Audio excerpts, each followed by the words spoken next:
Viewer discretion is advised for people sensitive to flashing imagery.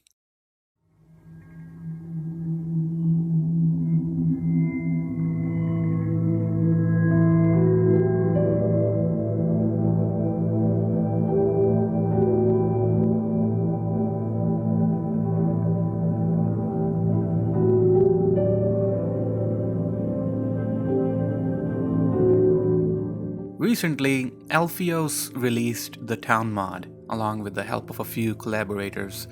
Town mod is a mod for the Half-Life 2 beta that takes the player through all of Ravenholm, but this Ravenholm is from an earlier era of development. I think this just might be the definitive way to experience the early Ravenholm rendition, but of course I do have some minor reservations about it. But before we get into it, I think it's better if we take a look at a summarized history of Ravenholm, or rather, the town. The chapter loved by all today was drastically changed throughout its development. Original concepts included the town being near a large quarry that Gordon would have to pass through, and another idea where the town was a small settlement in the middle of the wasteland. Slowly it became Trap Town, a zombie-infested town filled with traps. The chapter used to be set during the daytime, but as time passed, its setting changed to sunset before finalizing on a nighttime setting. The whole mining identity of the town still exists in the retail game. The mines themselves were further depicted in a larger scale later in episode 2. The concept stages had a lot of traps that never made it into the final game, but what this mod does is that Alpheos studied all of these concept art pieces and the original maps and then made a mod that would be faithful to what was originally planned. And oh, since some people are gonna say that I missed it, I'll just quickly say this morbid fact. In the original concept, there was supposed to be a corpse of a flash in one of the buildings under a bed. Yeah, the starting section of the mod actually closely followed this path depicted in an early concept art piece. Starting off, we begin at the docks. The sun is setting and we stand at the entrance to the town. Right away, the improvements and additions start to rear their head, especially to the sides, and in the distance, you can now see that there's a proper 3D skybox now that depicts the endless wasteland and other elements like rocks, hills, and transmission towers. The start is like the usual, one by one zombies wake up and try to take us down, but it's no big deal. Looking at the town, it feels much more dense, especially vertically. More buildings are now visible and it just feels a little different. Then we get to meet a familiar face. Father Gregory now uses his cut dialogue audio from the beta. You! What brings you here? Have you not heard that Ravenholm is no longer safe? Once this was a haven, but now it is a town accursed. Evil Starting from here, there will be a trap or multiple traps in every major area we go through in the town. Some of these were in the retail game, but a lot of new ones are taken straight from the concept art and plopped into the mod. I also saw someone wearing a zebra suit being electrocuted, most likely because of their fashion sense. Climbable fences are something that I never get used to in any beta or Half-Life mod, so you can guess my confusion when I thought I was trapped here. Then we get to see another trap, this blade that we can raise up and let go when a zombie is underneath. Another trap is this gas trap that you can use to set fire to the zombies. Usually we'd take the high ground, but here we'll be going through this building as depicted here in the art. The new additions like these interiors are a very fitting and natural feeling part of the mod. It's kept in line with the art style of the rest of the original maps and they do blend in very nicely. My personal opinion is that the leaked versions of the town maps were always kind of confusing in terms of their layout. I always felt a loss for direction, even for those maps which were almost finished, or even mods that came out before this one that tried to recreate Beta Ravenholm. I'm not saying this mod is perfect in that sense, but I felt like the way the mod guides the player without holding your hand is actually kinda good. Also, Card Trap. This is also in the retail game. Speaking of direction, retail Ravenholm is like a perfectly cut diamond that exactly dictates what you need to do. I've said it before and I'll say it again, Ravenholm is a masterclass in how you should lay out your map. Now coming back to the beta, we again go from the streets to a newer, or rather a cut part of the town. The mod emphasizes elements from the cut concepts that didn't make it into the retail game or are not shown in full. Train tracks, a power plant, warehouses, and residential neighborhoods. There was actually quite a lot, but the retail game dials it back a little in favor of a much more tighter and enjoyable gameplay. The trampoline trap is one of my favorite traps in this mod. It's just so funny seeing a zombie get whacked and launched into the stratosphere at Mach 5 speeds. The mines appear at the end of the chapter in the retail game, where they eventually lead us to starting off in Highway 17. Here, the mines make an appearance midway. Now, the mines in earlier concepts would have played a little different. Apart from the different layout, there were two big elements that were cut. The first element was the Combine Big Mama Pod. Apparently, the Combine managed to sever a Gonarch's Nutatas and implement it into a device which keeps spawning head crabs until it's destroyed. In the retail game, the large quantity of head crabs are still here in the mines, but this pod is cut.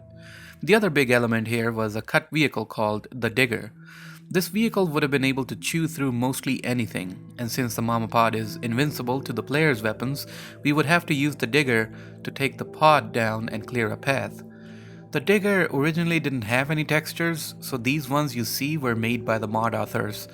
I really like the texture work since it very much closely resembles the art style seen in early Half-Life 2 iterations. Now here is where I noticed something. The spawn rate for these head crabs was absolutely crazy. Usually game logic would be to spawn enemies with a limit, but here I think there is no limit. There can be an infinite amount of head crabs if you can survive that long. I had to run quickly to the Digger and out of the mines since they were really getting irritating to dodge and fight. Now I hoped this would be the only problem I had with this mod, but yeah, we'll circle back to this later in the video. From the mines, we end up back on the surface inside the town. Now, here's the part where I have to reference an earlier point I had made. The retail Ravenholm is so tightly designed that there's a very minimal chance of the player getting lost or confused. This concept of getting on this minecart, quarry carrier, I don't know. This concept of getting on this metal basket is in the beta maps. Originally, Gordon would smash through a barrier to reach a previously blocked area. But in this mod, the metal basket just loops around the starting part of the map unless you know you have to get off at this specific part. This is not me criticizing the mod, but rather telling you how the retail Ravenholm guides the player indirectly without a large sign saying go here. To the mod's defense, there are two signs here that tell you to jump off. One is the little lambda spray tag and the other being the pitch black abyss ahead of you. Sure, the metal basket loops back, but the darkness should be a good enough indicator to jump off here.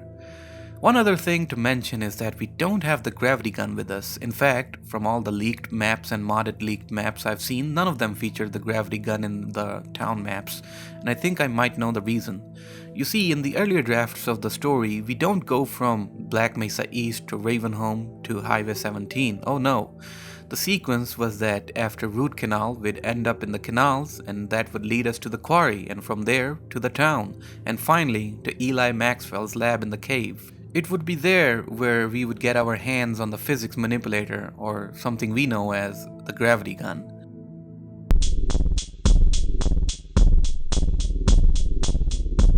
Similar to this mix and match that happened with Half-Life 2 story, the mod in a way tries to do its own mix and match with this chapter, and I think the way it is done is great. It's paced well, it keeps you hooked on its somewhat fresh take on the levels. Next up is the place where we would meet the fast zombie for the first time. Now, 90% of this plays like the retail game, almost, apart from some minor changes like a few different routes and new interior areas. Now, after you receive the shotgun from Father Gregory, that's where my next problem with this mod started. What am I talking about? Well, take a look at this. Yeah, I don't really know what's going on here. At first I thought maybe there's a bug and the spawn rate for the fast zombies has been doubled, but I honestly don't know. From here till the end of this map, there will be two types of comments I expect to see from people. One would say how great of a challenge this was and how exhilarating the experience was. Other comments are gonna absolutely blast this mod for being absolutely unfair in many of these last places. Maybe I'm exaggerating it a bit because in the next map, the spawning stops. Then we get to see two new traps from the concept art turn into reality. This pendulum trap and this gas canister cannon. They were really fun to use, especially the pendulum one. Then we do the usual, put this metal basket here so we can use it to jump forward, but now the infinite spawning zombies are back. I'm not gonna lie, it may have been irritating, but this rooftop combat in the middle of the night was a goddamn badass moment. We lower our platform to make way to the next part, the finale of the mod. There's another new trap here, this moving one.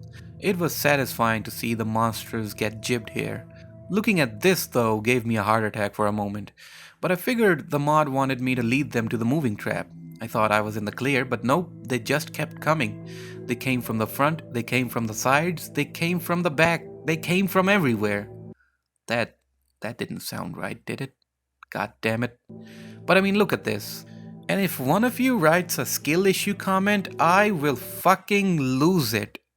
So there's no cemetery escape section in this, rather we just head to the church where Father Gregory is waiting for us. One final interesting fact is that this church and its interior design is actually based on a leaked map. This is a really nice homage to that original map. But yeah, from here we grab a bit of supplies and then Gregory leads us to the crypts, from where presumably Gordon would travel to the caves and then to Eli Maxwell's place.